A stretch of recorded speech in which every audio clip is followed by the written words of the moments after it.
Hello again, freshmen. Welcome to the week of 9/28, so September 28th.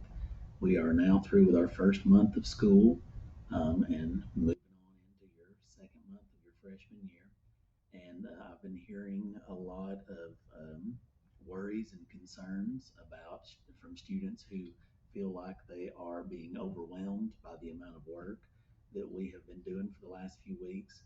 So I've got good news for you. I'm listening to the concerns that you and your parents have, and I'm going to use this week. You won't have zero new assignments this week, but you will have no new assignments for the Odyssey this week. So even though you will still be responsible for your MBean and for no red ink this week, you will not have any extra assignments and work to do for the Odyssey this week. It will just be a catch-up week. So let's go ahead and get started on what I expect of you this week, and that way you have more time to work on the stuff that you might be falling behind on. So first things first, if you're watching this, you've already found the watch this video, so we'll just go ahead and skip that. I've made MinBean a little reminder here for you again this week, but I want to open it up so you can see something important about MinBean this week. To bring myself in line with the other English teachers in the Southeast English Department, I have changed the day that MinBean is going to be due to Sunday every week instead of Friday every week. So that will be a permanent change starting this week. You might have already noticed when you started doing your training this week that the date had changed. So that may cause us a little bit of confusion for this week. If it does, we'll work through it. So don't worry about it. Just keep working on getting your 30 minutes of MinBean done with 50% or better accuracy. And now you've got until Sunday every week to do it. And that's going to be permanent moving forward. Okay, I'm going to go back and look at number 2.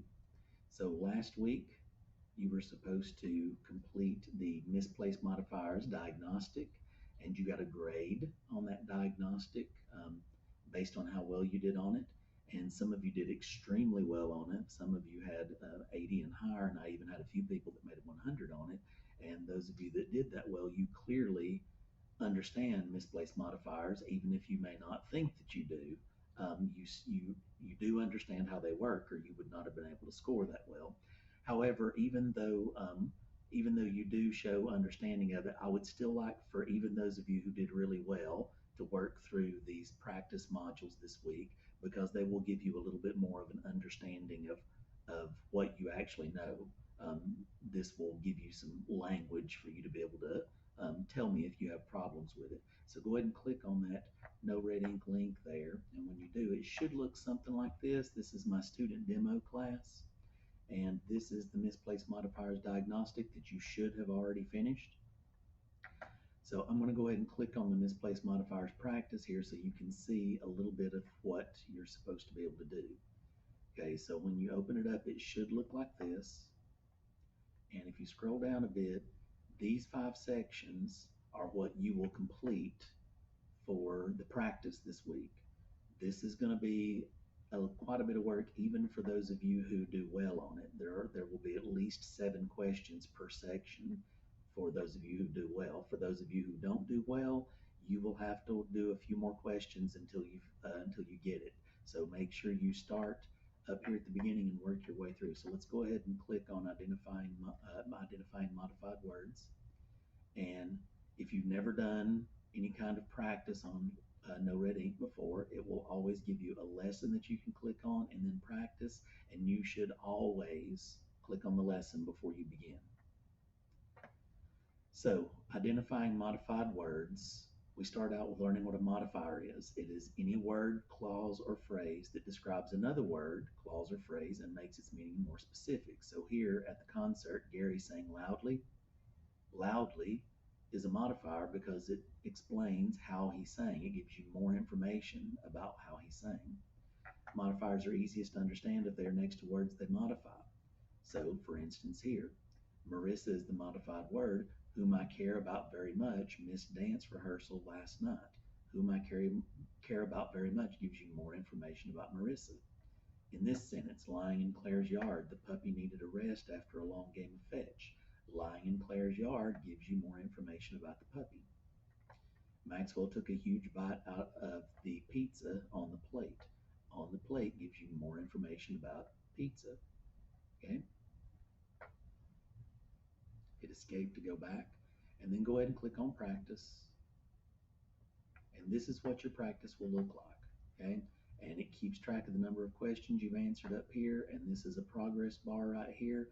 And once you've progressed through this bar, then you will know you're through with that section. So let's go ahead and do a few of these so that you can see what I'm talking about. Highlight the words modified by the word, clause, or phrase in bold. So here's the phrase in bold, shrunk in the wash. What is modified by those words? William Riker's sweater is. So notice when I hover over it, it already highlights it, but you got to click on it and then hit submit answer. And hey, look at that, level 1 complete already. Good job. I couldn't believe that the hungry caterpillars ate all the leaves in Yzma's garden. Okay, so again, you're looking for the words modified by the word, clause, or phrase in bold. So what is modified by hungry? Caterpillars. Submit answer. Correct. During ice hockey, Alexander Hamilton skated boldly across the frozen pond. What did he do boldly? He skated. Boldly modifies skated. Click on it, submit answer. Level 2 complete already. Nice work. To Margaret Atwood's horror, her dog ate the cookies meant for the party. What do the bold-faced words modify? What was meant for the party? The cookies were. So click on the cookies. Correct. Eliza Hamilton, who missed the first part of the movie, was confused by the abrupt reading. These bold-faced words, what do they modify? They modify Eliza Hamilton. Submit answer. Level 3 complete. Notice I've answered 5 questions so far. Peter Parker spoke fondly of his experience at space camp. What does fondly modify? What did he do fondly? He spoke fondly. Submit answer. Correct. Geordie LaForge had a certain way of pulling off the most complicated yo-yo tricks. A certain what? What does certain modify? Way. So click way, hit submit. I did it. All right, and I have mastered identifying modified words. Once you have reached this screen here, and it may take some of you a little longer than 7 questions to do, then you can click begin next topic. So I'm going to go ahead and begin next topic so that you can see what happens if you miss one. Yzma, who gets the hiccups when highlight the word, clause, or phrase that modifies the word in bold. So this time you're not looking for what the word in bold modifies, you're looking for what modifies it. So Yzma, who gets the hiccups when she's nervous, brought a bottle of water to the spelling bee. What modifies Yzma? This whole phrase does. So I click on it and I hit submit answer, and I'm correct on that one. But now I'm going to miss one on purpose. I knew my party was going well when I saw William Riker leading a conga line. What modifies William Riker? I'm going to say when I saw does. And I click submit answer. Oh, not quite. Okay, now notice to go on to the next set of questions, I'm going to have to get 3 in a row because since I missed one, it thinks that I need a lot of help with this. So I'm going to try this one again, leading a conga line. Still I'm not correct. So then notice what happens. It gives me a quick lesson to remind me. Okay, here is what my answer. I tried this first and I tried that second. And then when I redid it, look at what my mistake was. I left when I saw highlighted. I needed to go back and click that again to unhighlight it. Okay, so try a similar one. And it makes you go through it again. Chewing on the caramel apple. Octavia Butler knew her dentist wouldn't be happy. Okay, so what modifies Octavia Butler? Chewing on the caramel apple does. Submit. Excellent. Okay, now I've got one.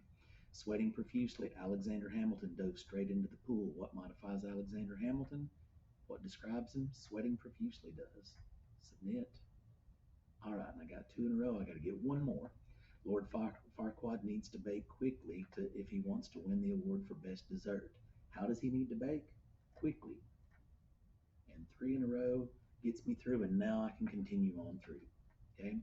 If you are struggling on no red ink at all, if it it keeps on giving you questions and you just can't get through them, don't worry. It will tell me when you get stuck, and you can email me and ask me for some help with it, and I will do whatever I can to help you.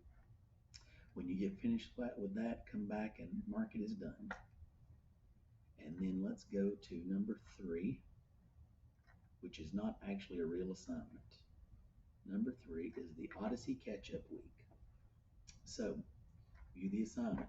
For those of you who have been struggling with Odyssey for the last 2 weeks, we're going to use this week to catch up on the reading and assignments you've been working on for the Odyssey parts 1 and 2.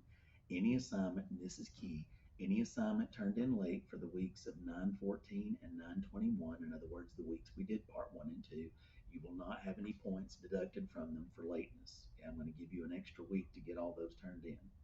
If you are a face-to-face student, you should use the time in our 2 classes together this week to review any work you may have already done, and ask for help if you need it.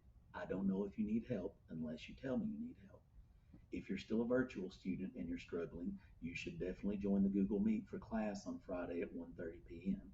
The code for the meet is always Queen9LITH. Okay? And I do not know that you need help unless you let me know that you need help. And if you need extra aids, if you need me to send you to YouTube for some help or anything else, you need to let me know so that I can help you if at all possible. Um, as usual, if you need anything, email me at will.queen@wcsga.net, and I'm there waiting on you if you need any questions. If you have any questions, don't forget to smash that like button and hit subscribe. See you soon.